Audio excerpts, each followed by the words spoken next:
Hello guys, welcome back to my YouTube channel. അങ്ങനെ കുറേ വർഷങ്ങൾക്ക് ശേഷം കുവൈറ്റിൽ നിന്ന് വന്നപ്പോൾ ആദ്യമായിട്ടൊരു ട്രെയിൻ യാത്ര, അതും ഒറ്റയ്ക്ക്, ഒട്ടും പ്ലാൻഡ് അല്ലാത്തത് കൊണ്ട് തന്നെ ഞാൻ ഭയങ്കരമായിട്ടും എൻജോയ് ചെയ്തിട്ടാണ് ഈ ട്രിപ്പ് ഞാൻ പോയത്.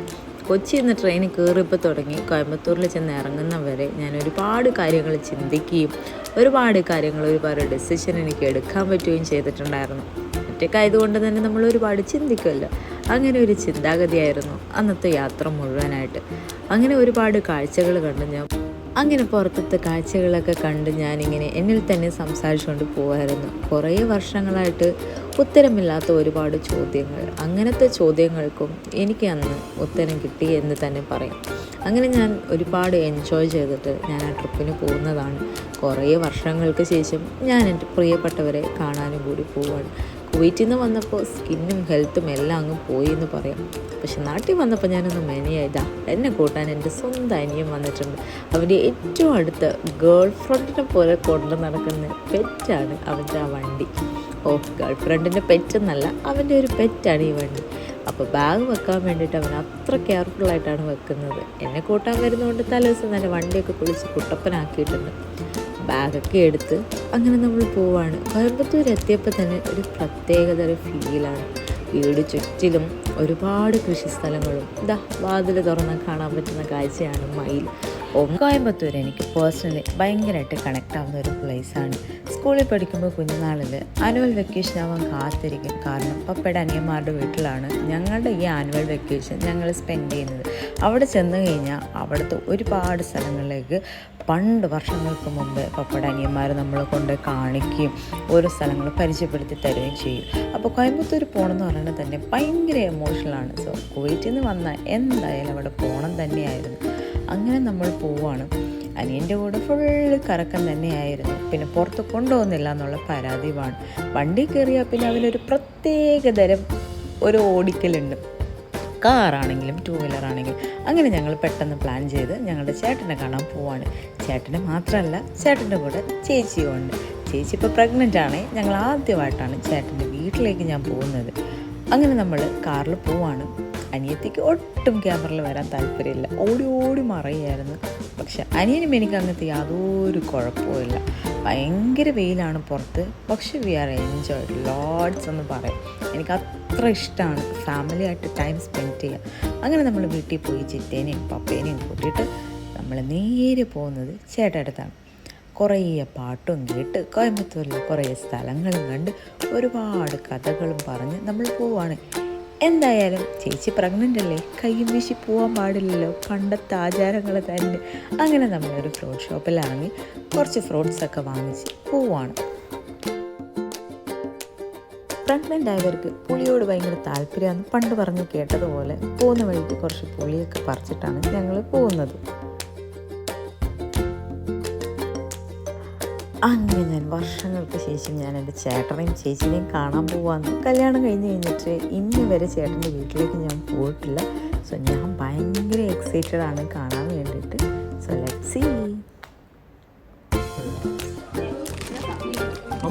அண்ணி எப்படி இருக்கீங்க? நல்லா இருக்கீங்களா?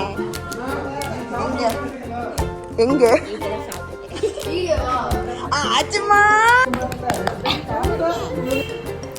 അവിടെ ചെന്നപ്പോൾ എനിക്ക് സർപ്രൈസ് ബോണസായിട്ട് അവിടെ എൻ്റെ അനിയത്തിയും കൂടി ഉണ്ടായിരുന്നു. അനിയത്തിയുടെ കുട്ടികളും ഉണ്ടായിരുന്നു. അപ്പോൾ ഫുഡൊക്കെ ഓൾറെഡി ഉണ്ടാക്കി വെച്ചിട്ടുണ്ടായിരുന്നു. അപ്പോൾ നമ്മൾ ഫുഡ് കഴിക്കുക. പുറത്തത്തെ കാഴ്ചയാണ്. എന്ത് രസമാണെന്ന് അറിയുമോ. വൈകുന്നേരം ആണെങ്കിൽ ഒന്നും കൂടി രസമായിരിക്കും. പക്ഷേ ഈ ഭാഗങ്ങളിൽ ഈ കൊതുക് മാത്രമാണ് നമുക്ക് ഈ രസകരമല്ലാത്ത കാര്യം.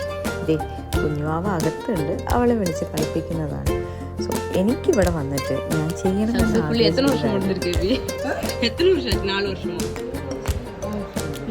இல்ல இது 4வது வருஷம் கொண்டிருக்கு. அப்ப 4வது வருஷம் என்ன கவுண்ட குறைச்சிட்டு போறீங்க? എൻ്റെ ചേട്ടയുടെ ആൽബം ഞാൻ കുവൈറ്റിലുണ്ടായിരുന്നപ്പോഴും പോകുന്നതിന് മുന്നേ ആയിട്ട് ചേട്ടന് ആൽബം കിട്ടിയിട്ടുണ്ടായിരുന്നു. ഞാൻ എപ്പോഴും പറയും, ചേട്ടാ അതൊന്നും അയച്ചതാണ്, ഞാനുമായിട്ടുള്ള ഫോട്ടോ അയച്ചതാണ്. എത്ര പറഞ്ഞാലും അയച്ചു തരില്ല. കാരണം നേരിട്ട് തന്നെ വന്ന് നീ അത് കാണണം, ആ ഒരു ഫീലാണ്, എന്നാലേ കിട്ടുള്ളൂ എന്ന് പറഞ്ഞിട്ട് ആൽബത്തിലുണ്ടായിരുന്ന ഒരു ഫോട്ടോസ് പോലും എനിക്ക് അയച്ചു തന്നിട്ടില്ല എന്നുള്ളതാണ് സത്യം. പക്ഷേ ഈ ആൽബം കാണാൻ ഞാൻ ഭയങ്കര എക്സൈറ്റഡ് ആയിരുന്നു. ആ ഒരു പെട്ടെന്ന് മാരേജ് ഫിക്സ് ചെയ്യുന്ന സമയത്ത് ഞങ്ങൾ കുറച്ച് കസിൻസൊക്കെ കൂടി ഡ്രസ്സ് പ്ലാൻ ചെയ്യുന്നു. ഒരു 2 വീക്സ് ഗ്യാപ്പിൽ എല്ലാം പ്ലാൻ ചെയ്തു ഞങ്ങൾ ഒരു പരിപാടി അവതരിപ്പിച്ചതാണ്. സോ ഞാൻ ഭയങ്കര എക്സൈറ്റഡ് ആയിരുന്നു ഈ ഒരു ആൽബം കാണാൻ വേണ്ടിയിട്ട്. അങ്ങനെ ഞാൻ ഈ ആൽബം കാണാൻ പോവുക. കുറച്ചും കൂടി എമോഷണലാണ് ഈ ഒരു ആൽബത്തിൽ എൻ്റെ പപ്പായായിട്ടുള്ള ഒരു ബ്യൂട്ടിഫുൾ ഫോട്ടോസ് എനിക്ക് അന്നത്തെ കല്യാണത്തിൻ്റെ ദിവസം എനിക്ക് എടുക്കാൻ പറ്റി.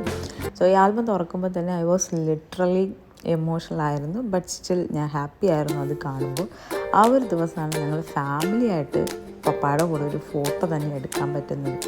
ചേച്ചിനെ കാണാൻ എന്നാ രസമായിരുന്നു, നല്ല രസമുണ്ടായിരുന്നു. അങ്ങനെ ഫോട്ടോസും കാര്യങ്ങളൊക്കെ നമ്മൾ കാണുമ്പോൾ ആ ഫോട്ടോസ് എടുക്കുന്ന സമയത്ത് ഉണ്ടായ മൊമെൻറ്റ്സൊക്കെ ഞങ്ങൾ അങ്ങോട്ടും ഇങ്ങോട്ടും പറഞ്ഞ് ഷെയർ ചെയ്ത് അത്ര ഹാപ്പി ആയിട്ടാണ് ആ ഒരു ദിവസം ഞങ്ങളവിടെ സ്പെൻഡ് ചെയ്തത്.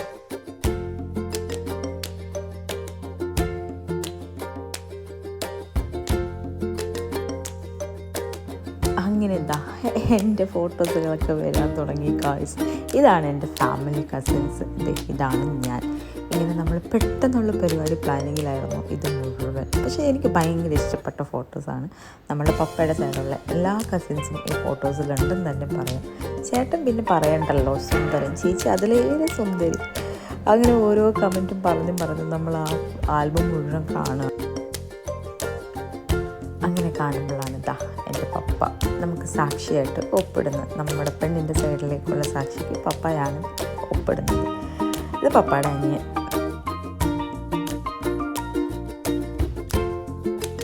ഈ ഒരു ഫോട്ടോസാണ് എനിക്ക് ഏറ്റവും ഫേവറേറ്റ് ആയിട്ടുള്ളത്. ഞങ്ങൾ ഫാമിലിയും കസിൻസുമായിട്ട് ഈ ഒരു ഫാമിലി ഫോട്ടോസാണ് അന്ന് ഞങ്ങൾ എടുത്തത്.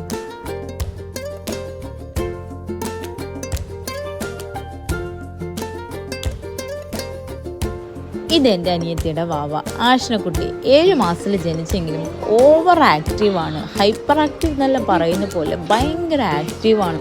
എന്ത് കാര്യം പറഞ്ഞാലും പെട്ടെന്ന് അത് ഒബ്സർവ് ചെയ്യുക, അത് നമുക്ക് തിരിച്ച് പറഞ്ഞു കാണിക്കുക. ഭയങ്കര ആക്റ്റീവാണ്. നമ്മൾക്ക് എന്താ പറയുക, കയ്യിലങ്ങ് ഒതുങ്ങിപ്പോകും. ഭയങ്കര ചെറുതാണ്, ഈ കാണുന്ന പോലെയല്ല, അതിലും ചെറുതാണ്. പിന്നെ ഫാമിലിയൊക്കെ കൂടിയാൽ ഇങ്ങനെ എന്തെങ്കിലുമൊക്കെ ആയിട്ട് നമ്മൾ കാർഡ്സോ അങ്ങനെ എന്തെങ്കിലും കളിക്കും. അന്ന് അവിടെ ഉണ്ടായിരുന്നത് നമുക്ക് ഈ ഒരു സാധനം. അപ്പം നമ്മൾ പാമ്പും കോണിയും കളിക്കാൻ വേണ്ടിയിരിക്കുക. അപ്പോൾ ചേട്ടൻ നമുക്ക് ചായയൊക്കെ എടുത്ത് തന്നിട്ടുണ്ടായിരുന്നു. ഓൾറെഡി ചിറ്റപ്പൻ അവിടെ കിടന്ന് ഉറങ്ങി. ഇവരാണെങ്കിൽ ഫുള്ള് കള്ളക്കളിയാണ്. അവന് അറിയത്തില്ല ഒന്നാമത്തെ കാര്യം. അപ്പോൾ അവൻ ഞങ്ങളെ പറ്റിച്ച് കളിക്കുകയാണ്. പിന്നെ കുറച്ച് കഴിഞ്ഞപ്പോഴത്തേക്കും ആ കളിയുടെ മൂടങ്ങ് പോയി. ഇതാണ്ട് കൊച്ചിൻ്റെ ഈ ഒരു കളി വണ്ടിയായിട്ട്. ഇത് ഞാൻ ആദ്യമായിട്ട് കാണുകയാണ്. ഞാൻ വീഡിയോസിലൊക്കെ കണ്ടിട്ടുണ്ടെന്നുണ്ടെങ്കിൽ അതിൻ്റെ ഫ്രണ്ടിൽ നിന്ന് ഇങ്ങനെ ഫോഗെല്ലാം വരുന്നുണ്ട്. അത് വെള്ളം എന്തോ ഫില്ല് ചെയ്തിട്ടാണെന്ന് തോന്നുന്നു. അപ്പോൾ അവൻ അതിൻ്റെ ഒരു സാധനമൊക്കെ കാണിച്ചു തന്നുകൊണ്ടിരിക്കുക. ഞാൻ പറഞ്ഞില്ലേ കൊച്ചിനെ കയ്യിലെടുക്കാൻ ഭയങ്കര ചെറുതാന്ന്. ഇതേ അതിനിങ്ങനെ എന്താ പറയുക, ഇറിറ്റേറ്റ് ചെയ്തുകൊണ്ടിരിക്കാൻ ഭയങ്കര രസമാണ്. അതിനെ കരയിപ്പിക്കാനൊക്കെ ഭയങ്കര ചെറുതാണ്. കയ്യിലങ്ങ് ഒതുങ്ങി പോവായിരുന്നു. അങ്ങനെ പരിപാടിയൊക്കെ കഴിഞ്ഞു ഗൈസ്. നമ്മൾ യാത്ര ചെയ്യാൻ പോവാണ്. രാത്രിയായി. അപ്പം നമ്മൾ അനിയത്തി അവിടെ നിന്ന് അനിയത്തിയുടെ വീട്ടിലേക്ക് പോവാണ്. കുട്ടികളെയും കൂട്ടി ചേട്ടൻ കൊണ്ടാക്കാൻ വേണ്ടിയിട്ട് ഇരിക്കുകയാണ്. അപ്പം നമ്മൾ അവിടെ നിന്ന് പോവാൻ റെഡിയാണ്. എനിക്ക് ആവശ്യമായിട്ടുള്ള ഫോട്ടോസൊക്കെ ഞാൻ അതിൽ നിന്ന് ഞാൻ എൻ്റെ ഫോണിലേക്ക് ആക്കിയെടുത്തു. അങ്ങനെ നമ്മൾ വീട്ടിലേക്ക് പോവുകയാണ് പാട്ടും കേട്ട്. അപ്പം ടാറ്റ ബൈ.